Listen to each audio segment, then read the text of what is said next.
Hello students. Yesterday we are seeing the important topics regarding to the chapter semiconductor devices, and there we have seen the number of conceptual topics, and also regarding to the chapters the topics we have discussed. So one by one I am just taking the different topics, and after that I will discuss all the topics regarding to the particular chapter. So here today let's start chapter atoms. And in case of atoms, as you know that there are so many important topics, that's why I picked this topic chapter first before nuclei. After that we will discuss about the nuclei also. So here in case of atom chapter, first of all we need to know what is atom. So you know that atoms are made up of simple some elementary particles that are known as electron, proton and neutron. So before the discovery of neutron, when the first particle that is discovered, that is the electron. After that the code are discovered proton, and after that neutron. So with the help of these three particles we were now able to understand the atomic model, the construction of atom, and in the way in which they are constructed, and also how the electrons and protons are situated in the atoms also. So first we needed the things, that is the atomic model for the description of atom, means where the electrons are situated, where the protons are situated, and where the neutrons are situated, what is their properties, what are the properties of atoms also. So for all these things, production of all these things, and also the phenomena we have observed with the help of electrons, protons and neutrons separately, how can we explain while we are talking about the atom that case. Like for the electrons we have the we already know the process of conduction, that time heat transfer. So all these processes were also known that time, but when it comes to the topic of spectroscopy, spectrum, fine spectrum, then we were unable to understand that way why it is showing that effect, and also why the atoms are neutral, why if there are some charged particles within it. So the for that cases, first of all Thomson tried to give a model, and he just tried to first assemble the where the or try to give some idea to for the assembly of electrons and protons, means where the protons are situated, where the electrons are situated. So he told us that atoms, the shape of atom is spherical, means in the spherical shape the positive and negative charge carriers that are separated uniformly. So first atomic model that is given by Thomson, that was very simple model, but still even from this model a new you can say that new revolution that is started, because after that even number of scientists they have worked on to predict atomic models, and with the help of that predictions Rutherford and other boards, means all these scientists have worked very well, but still first effort that was made by the Thomson, and even some of the things he has explained very the successful manner from his model. So his model was very simple. He told us that atom is just like the its shape is spherical, and electrons and positive charge carriers that are distributed uniformly over this sphere. So if you see here, suppose that this is the protons, and here the electrons, protons, electrons, they are just distributed uniformly over this sphere. So and also the number of positive charge carrier is equal to the number of negative charge carrier, means number of protons are equal to the number of electrons here. Till this time actually we have known that the concept of neutron, means only that time he thought the atom is made up of two types of particles, that is one is positive charge particle, and second is a negative charge particle, that was electron. So the concept of neutron comes later when neutron is discovered by Chadwick. After that even accurate model of atoms that was given, but still this model at least explained the neutrality of the atom. Here we can see that number of positive charge carriers that are equal to the number of negatively charged particles. So obviously they will neutralize each other, and finally if as a whole you see the atom, that will be neutral. So the neutrality property that is totally explained by this model, and some of the other things that also explained. But still the problem in this model was that here the stability problem arises, because he just assumed that positive charge particles and negative charge particles that are uniformly distributed, and if they are uniformly distributed, then obviously you know that they will feel Coulomb attraction forces they will feel, and due to attractive forces negative and positive charge particles they will interact to each other, and also due to their interaction they will neutralize, and finally they will just emit in form of radiation. Then in this way all the charge particles that will disappear, then existence of atom that will be finished. So in this way no body can be created by the atom, and we know that all of the everything particles that we are using, that is created by atoms molecules. So obviously the stability of atom was the greatest problem in this model, and also even it was unable to explain the spectrum of hydrogen, fine spectrum of hydrogen. These all problems were there. So, and then after this model, Rutherford was actually performing an experiment with his associates, and that experiment was alpha scattering experiment. You have already actually studied about this, so here only I am just giving you brief about that, still to remind you for the revisions. So just try to just remind you, obviously you have studied all these things. So you know that Rutherford alpha scattering experiment was that he was trying to see the scattering effect of the alpha particle on the gold foil. So he was using a thin gold foil for the scattering of alpha particles. Means if it is thin foil of gold, and on this thin foil he just bombarded alpha particles, high energetic alpha particles, and due to bombardment he was just recorded the result of this experiment. So result of this experiment was something different that he has expected. He was expecting that if by the Thomson model, if charge particles that are uniformly distributed over the sphere or over the atom, then obviously it means that mass is distributed uniformly here also. So if uniform mass is distributed, then obviously these alpha particle will interact with all that masses, and due to that obviously they will scatter from them. But he found out that most of the alpha particle just cross this foil without any deflection in its path.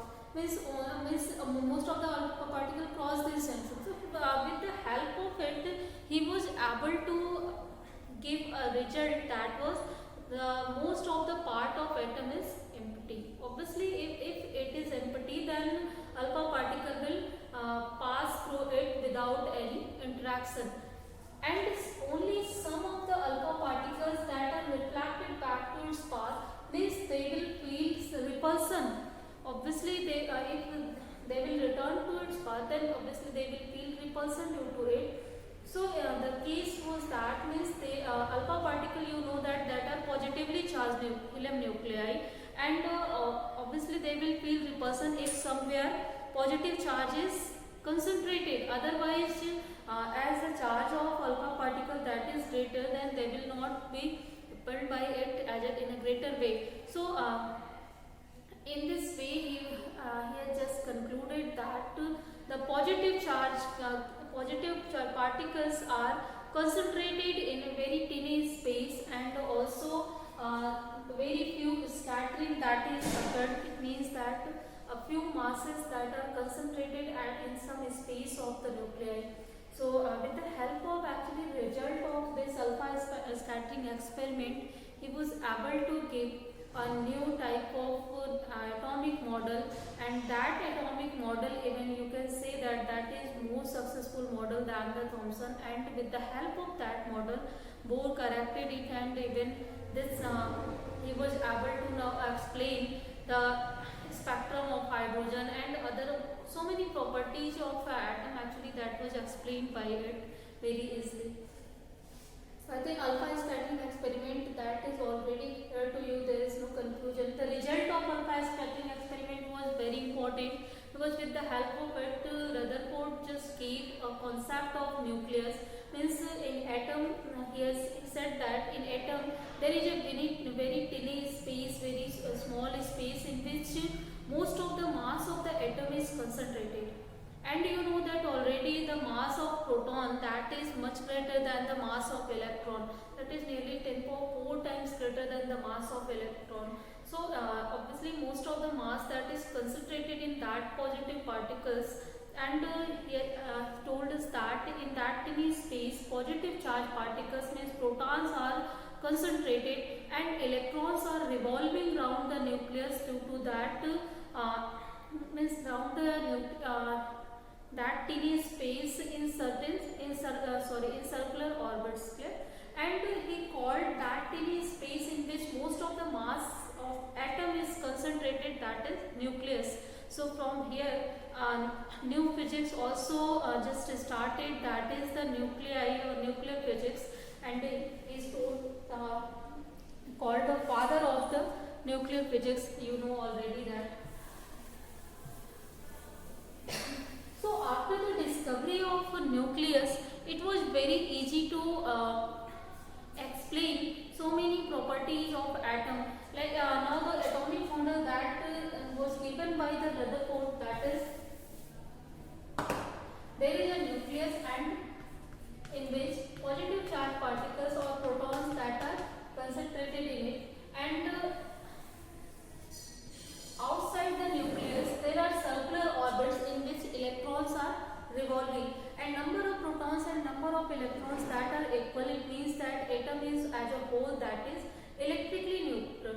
If you see only nucleus, then that will be electrically positive, but if you see electrons means outside the nucleus, then that will be obviously negative. But as a whole, as number of positive charge particles and negative charge particles that are equal, then as a whole atom is neutral total. So this is the model that was given by Rutherford, that electrons are revolving around the nucleus in into circular orbits. Okay?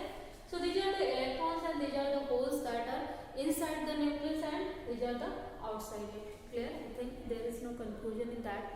And also he just told us that whenever electron jump from higher to lower orbit, then it emits radiation that lies in the range of electromagnetic radiation. So if suppose that from here any vacancy is here and electron just jump from higher to lower, then obviously a difference of energy that is radiated from here, and due to radiation of energy you can say that here already electron that comes to lower orbit. So continuously he told us that a continuous electromagnetic radiation can be obtained with the help of atoms. Means electron can jump continuously to the lower orbit and continuously emit radiation. Means if you speak the spectroscopic term, then it means that a continuous spectrum that can be obtained with the help of atoms according to the Rutherford model.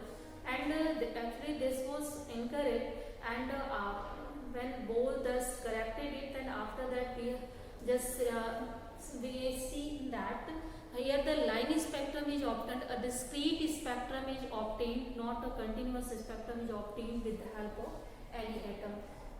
So this was also a drawback of Rutherford model. First of all, for every model you need to know what is the advantage of that model, and if after that we are studying any other model, then what is the need of that second model. Without any need there is no discovery, there is no invention. even if you are using any mobile, suppose that, and in market if any new mobile that is launched, then in that new mobile if there is no functions that is upgraded, then you will feel that there is no use to take that mobile. You will always it's our tendency that we always want upgraded device for our better uh, means to make our life better. Then obviously physics works on these things. This is also part of physics that we are using, and this is also part of physics. So here some of the advantage of that model was that the neutrality property, obviously that is also very easily explained with this model, and also the concept of nucleus and the circular orbits concept of electron that was explained from here, and also with the help of that uh, many other things like the spectral things, spectrum of atoms, that is just started to explain from his model. So his model was actually very you can say that it was the first model that can be accurate in many way, but still there was a number of drawbacks also in this model. The first drawback, that is he told us that here electrons can move in any circular orbit, and also they can radiate energy continuously. So if there is a continuous radiation of energy takes place to the jumping of electron from higher to lower orbit, then obviously there will a time will become there when, for the due to continuous radiation, that electron will fall into the nucleus, and obviously if that electron will fall into the nucleus, then it will recombine with that positive charge particle, and obviously this the charge particle that will disappear. So this is not possible. The same problem as it was in the case of Thomson, the stability problem, that again arises in the case of Rutherford also. So later, to remove these discrepancies, Bohr tries to just correct this model, and he he put some restrictions on this model, and also Bohr actually used the Planck quantum idea here. So then you can say that the previous two models that were classical model, and after that when Bohr adopted Planck's idea, then a quantum model is started from there, and by using that quantum model, most of the problems that were arising in this, that was solved, and also some of the problems that were again in the case of Bohr, but still at least the spectrum of hydrogen, that was explained very successfully with the help of Bohr model. So we'll see that one by one. So I think the impact of or the introduction about the atomic model, that is clear to you. Always just try to remind the atomic model given by Thomson, after that Rutherford, after that Bohr, and after other, then you will be able to understand what is the need to design a new model, what is the need to give a new model, what was the discrepancies in the previous model, so that we have needed a new model. So just try to always study in that manner, what is the need to study.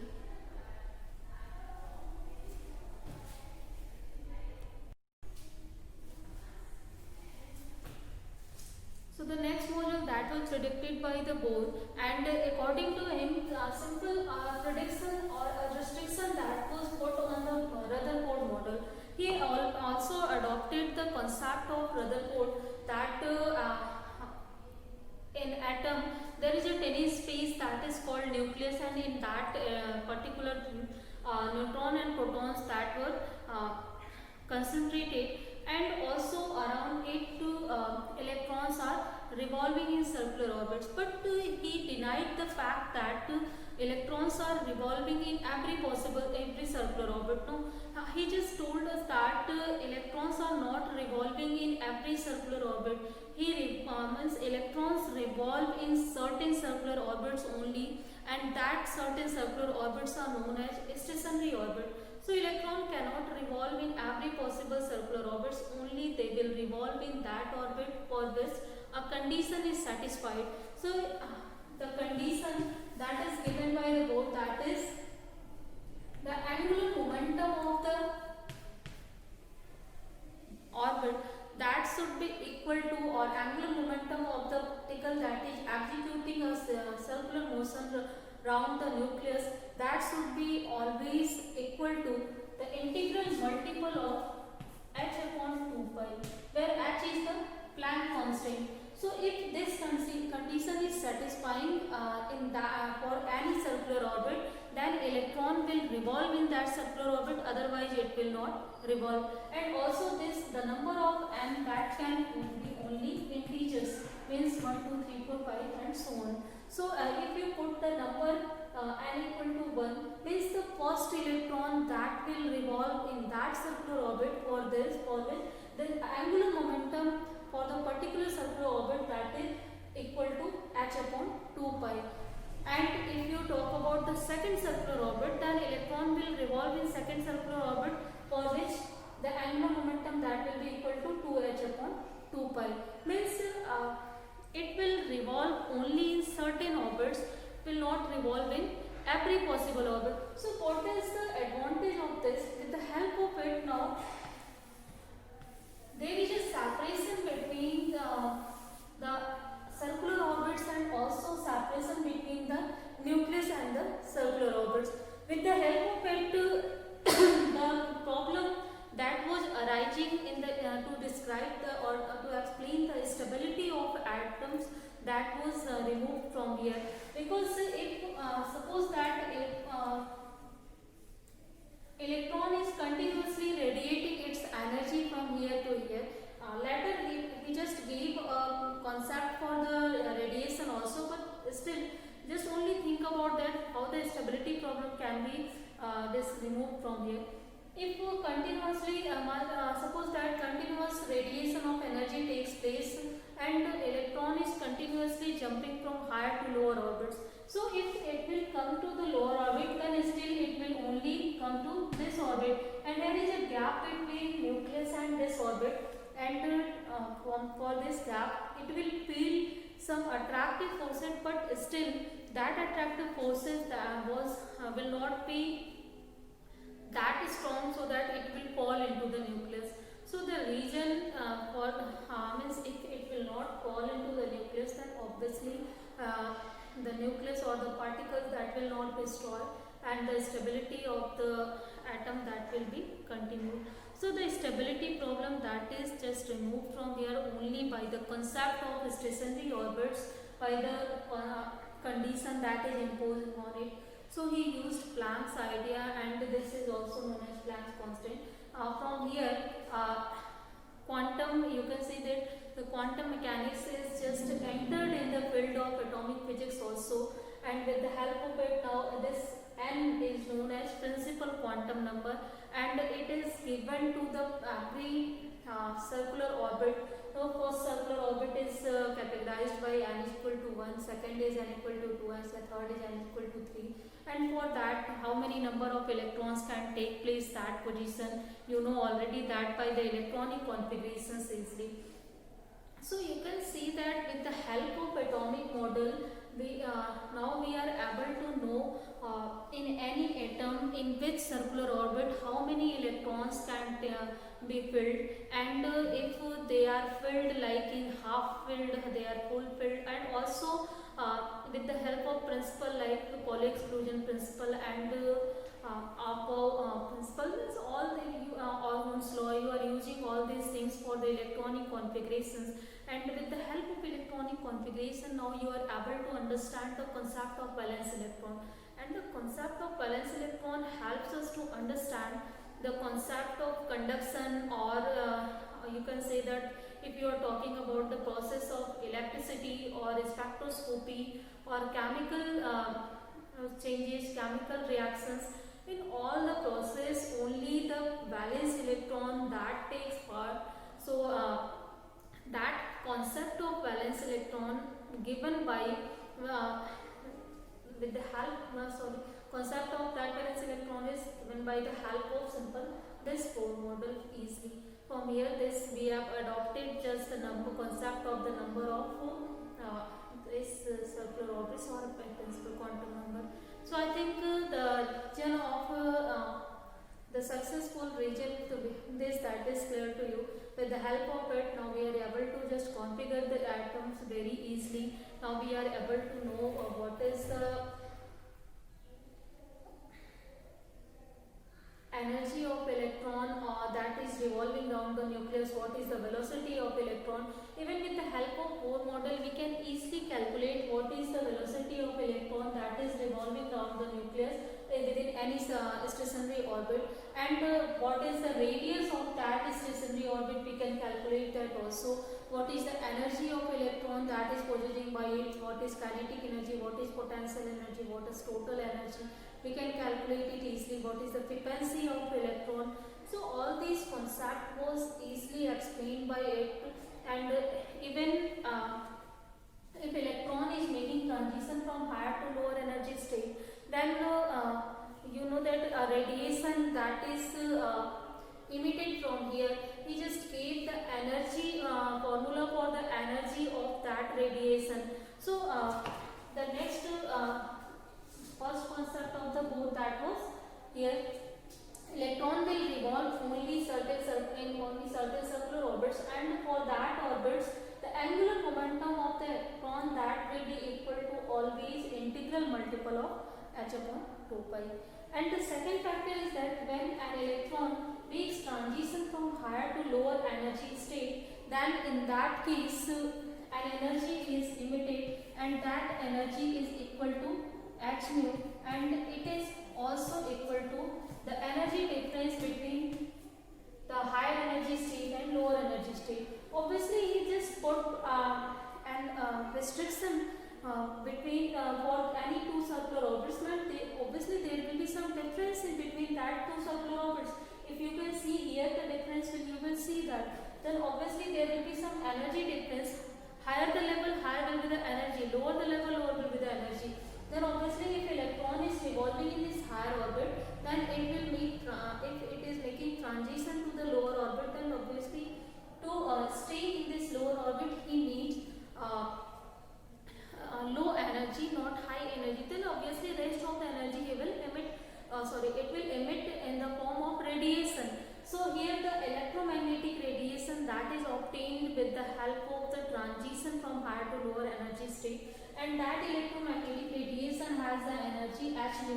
It is the idea of Planck that was given by every electromagnetic radiation is made up of the photons, and every photon has the energy equal to h nu, where h is the Planck constant and nu is the frequency of that photon. Clear? And also obviously here electromagnetic radiation is obtained, then that electromagnetic radiation will have energy equal to h nu, and also you can say that here this will be equal to E2 minus E1. So this is the second factor, that means he has just told us what is the frequency of radiation that is emitted from the transition of electron from higher to lower energy state. And with the help of these formulas easily we are not able to calculate.